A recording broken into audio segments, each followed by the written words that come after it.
늘 함께 계시고 내 궁핍함을 아시고 늘 채워주시네. 주님을 찬송하면서 할렐루야 할렐루야 내 앞길 멀고 험해도 나 주님만 따라가리. 내 주와 맺은 언약은 영불변하시니 그 나라 가기까지는 늘 보호하시네. 주님을 찬송하면서 할렐루야 할렐루야 내 앞길 멀고 험해도 나 주님만 따라가리.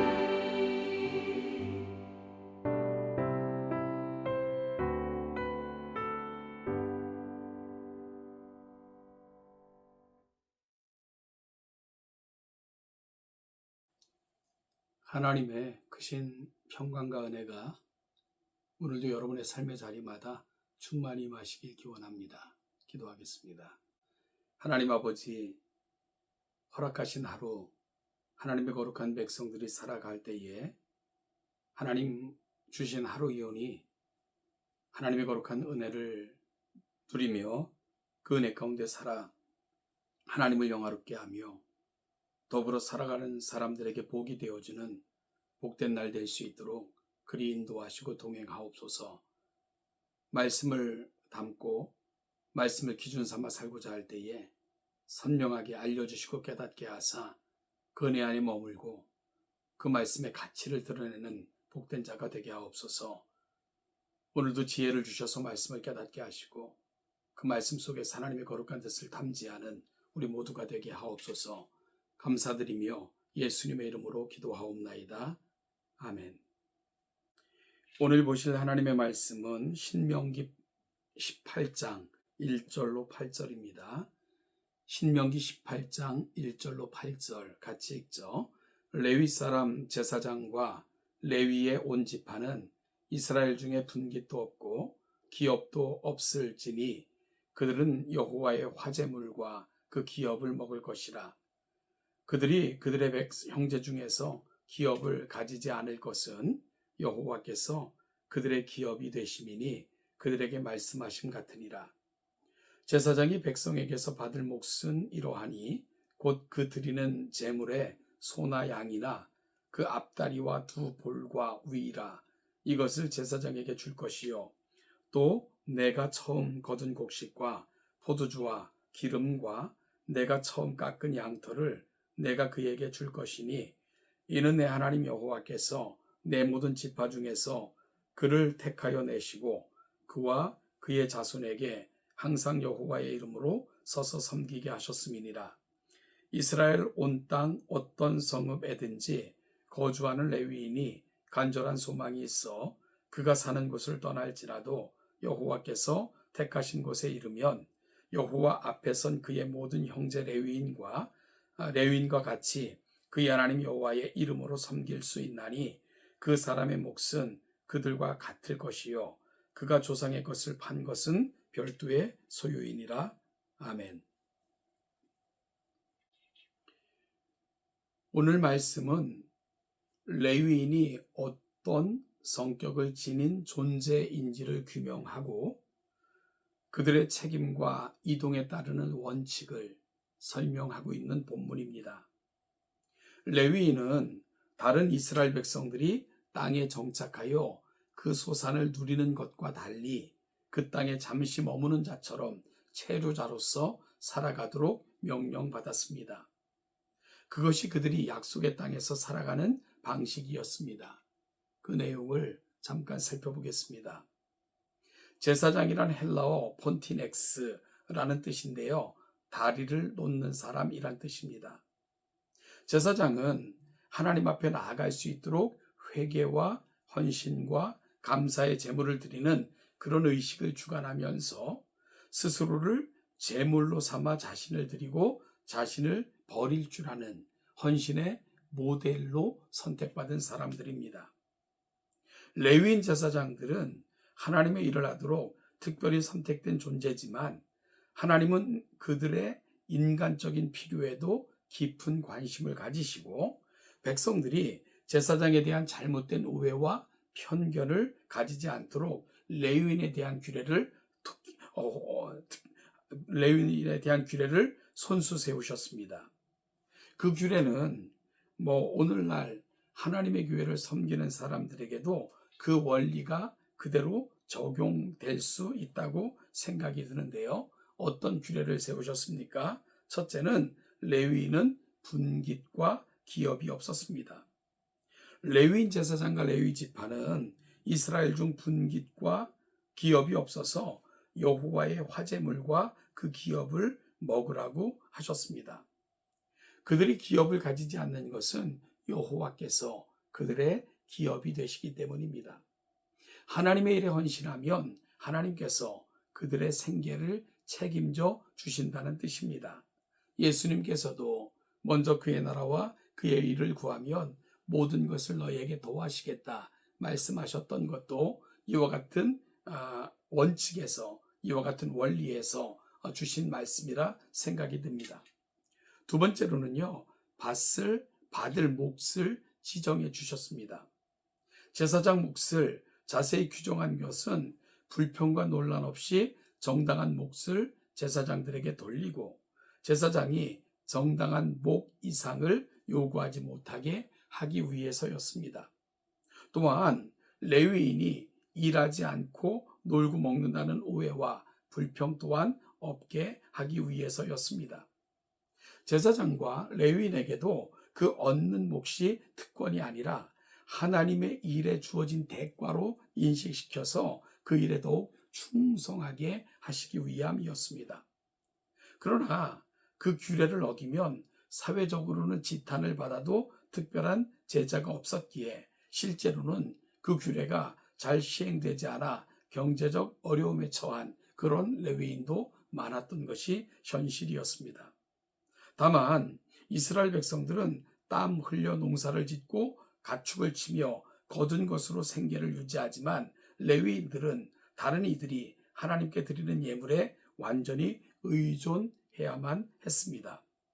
4절에서 보듯이 먹는 것뿐만이 아니라 입는 것 역시 마찬가지였습니다. 예나 지금이나 다른 사람에게 의지해서 먹고 산다는 것 참 쉽지 않고 때때로 위험한 일이기도 합니다. 이스라엘 자손이 뜨겁게 하나님을 믿을 때는 문제가 없을지 몰라도 이후 이스라엘의 역사를 살펴보면 알 수 있는 것처럼 그 믿음이 약해지고 시원치 않을 때는 생존이 어려움을 겪게 되는 구조이기도 했습니다. 따라서 어찌 보면 레위인들의 삶의 형편과 처지는 당시 이스라엘 백성들의 영적 수준을 가늠할 수 있도록 해주는 그런 가늠자 역할까지도 하고 있었던 것이 레위인들의 삶의 형편과 처지였고 또한 모습이었습니다. 여러분, 하나님의 백성들이 하나님의 은혜 가운데 머물면 하나님의 말씀을 지키게 되죠. 그러면 성실하게 하나님의 명령을 감당하게 될 것입니다. 그럴 때 레위인들은 그 은혜를 누리고 살아가게 되는 거죠. 따라서 레위인들이 어떻게 사는가 하는 것은 그 당시 이스라엘 백성들의 영적 수준을 가늠하게 만들어주는 그러한 요인도 되었다는 것을 우리는 기억할 필요가 있는 거죠. 세 번째로는요, 거주 이전에 자유를 주었습니다. 지방에 거주하는 레위인은 이스라엘 전역에 있는 6개 도피성을 포함한 48개 성읍에 흩어져 살면서 종교와 교육 업무를 수행했습니다. 그들이 중앙성소에서 봉사하고 싶은 간절한 소원이 있으면 그 소원대로 중앙성소로 오게 해서 중앙성소의 독점화로 인한 부작용을 또한 없게 하시기도 하셨습니다. 그처럼 지방에서 올라온 레위인도 중앙성소에서 봉사하던 레위인처럼 대우해 주라고 말씀하셨습니다. 하나님을 섬기는 일에는 역할의 차이만 있지 등급이나 성별이나 차별이 없이 모두 동등한 하나님의 일꾼이라는 인식을 심어 주셨던 겁니다. 네 번째는요, 개인 재산 소유가 가능했습니다.